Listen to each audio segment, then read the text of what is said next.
Hey guys, let's get more news from Steelers, but first don't forget to subscribe to the channel and leave your like. Kenny Pickett's injury could have been avoided if he didn't miss open receiver, Hoke says. Monday morning quarterbacking is the easiest job in the world, of course. It's always easier to see what's going on during a play well after the fact, and in the comfort of your own home, as opposed to live in the moment as defensive linemen are coming after you. But then again, even the greatest quarterbacks in the history of the game, whether it's Peyton Manning or Tom Brady or Ben Roethlisberger, are all doing it now. Tony Romo, in particular. All of them will gladly call out plays quarterbacks missed.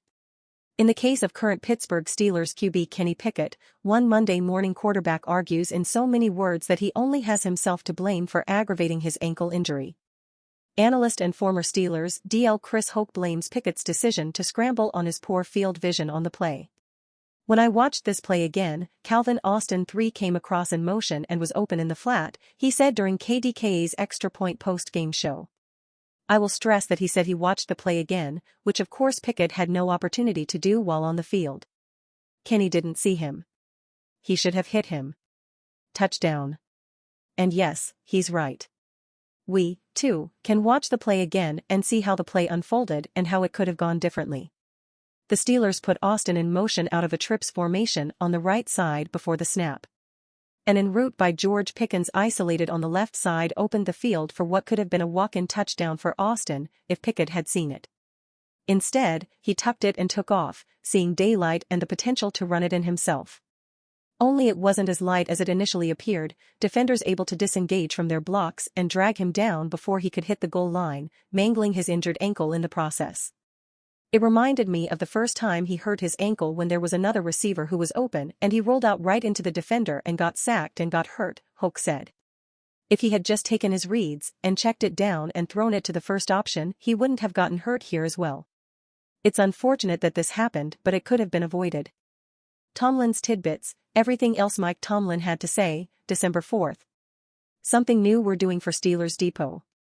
Tomlin gives his press conference early in the week before each game, outlining what happened the previous weekend and focusing on the upcoming one. While we'll write about the most notable things Tomlin had to say in separate articles, we'll throw in a couple of smaller nuggets of information in this post. A one-stop shop for the rest of what Coach T had to say. Before we get into tidbits, here's everything we've written so far today from the press conference. The Pittsburgh Steelers and #8217 loss to the Arizona Cardinals was a complete team effort. Offense, defense, and special teams were equally to blame. The Steelers failed to execute routine things like snapping the football or getting aligned properly before a snap. Tomlin spoke about this in his Monday press conference. There were some areas where we failed miserably, quite honestly, and it produced the outcome. On the offensive side, some pre-snap penalties and procedural things really kind of hurt our efforts. We had 2 poor snaps, one was a turnover, another one was on a possession down early on that cost us a possession. And oftentimes I say routine things routinely. It doesn't lessen the importance of routine things. If anything, it's the exact opposite. C. Mason Cole is one player who needs to get back to the basics to eliminate errors that should never happen at the NFL level. His poor snaps cost the team in a big way. There were also the penalties, both pre-snap, post-snap, and on special teams. We had 3 pre-snap penalties that hurt our efforts, and that's just unacceptable, particularly at this juncture. Pre-snap things are things that you have complete control over. One of the most significant sequences in this game in deciding the outcome was the Steelers' last drive of the first half, which was turned over on downs at the 1-yard line. It was significant in a lot of ways as QB Kenny Pickett got hurt, the Steelers failed to score, and they subsequently allowed a 99-yard touchdown drive to the Cardinals. That was a 15-play drive for the Cardinals, which should never happen to a defense that prides itself on being one of the league's best. Oftentimes we are aggressive in those moments because we realize the field positioning component of play, and the defense's ability to oftentimes back up our offense in those moments and put us right back in the short field. But that didn't occur. Let's talk about why that didn't occur.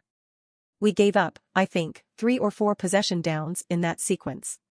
Oftentimes kind of in the interior portions of the field. We had a Landon Roberts go down in the first half of that game. We weren't as in sync from an adjustment standpoint as we would like adjusting to the loss of a Landon.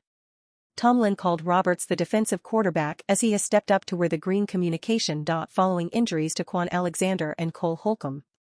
With Roberts going down in game, the communication aspect was difficult to overcome, and the Steelers gave up too much down the middle of the field to Trey McBride. While the Patriots are 2-10, the Steelers proved that records are irrelevant in their loss to the Cardinals team of the same record. The Patriots are built well to compete with the Steelers due to their stingy defense. They have allowed 10 or fewer points in 3 straight weeks. They lost each of those games, but a stingy defense is not what the doctor ordered for a struggling Steelers offense without their starting quarterback. The game has one of the lowest Vegas over/under betting lines of the last decade for a reason. They're doing an awesome job of keeping scores down. When you look at them, I think you just look first and foremost at the safety tandem, Kyle Duggar and Jabril Peppers. They do a lot. Schematically, both guys are capable of playing in deep defense and do. Both guys are capable of playing at the linebacker level and functioning on the second level of defense and are very capable tacklers, good at shedding blocks. Steelers add 1 QB after Kenny Pickett injury. It seems as though Pittsburgh Steelers quarterback Kenny Pickett was able to avoid a serious injury during the team's loss to the Arizona Cardinals on Sunday. Pickett apparently suffered a high ankle sprain during the matchup, and Steelers head coach Mike Tomlin revealed on Monday that the quarterback has already undergone surgery for his current injury. Pittsburgh will also not be placing Pickett on injured reserve, however, he is expected to miss some time, so to help make up for his loss, the team has reportedly signed free agent quarterback Mcsorley to their practice squad, according to Adam Schefter on Twitter. Mcsorley, who began his NFL career in 2019 after the Baltimore Ravens drafted him with a 6th-round pick, has already had stints with 2 other teams during the last year. He began the 2023 offseason as a member of the New England Patriots, but he wound up getting cut when it came time for the team to construct their regular season roster. Then in October, Mcsorley signed with the Chicago Bears practice squad after Justin Fields suffered an injury, and he remained there until November 21.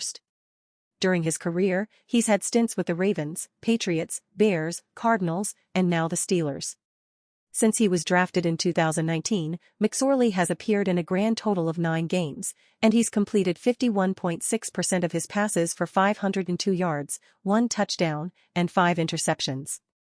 Obviously, his career numbers aren't that great, but in the final quarter of the NFL season, there typically isn't much to choose from when it comes to free agent quarterbacks. And you fan, what do you think of the Mcsorley situation? Leave your opinion in the comments.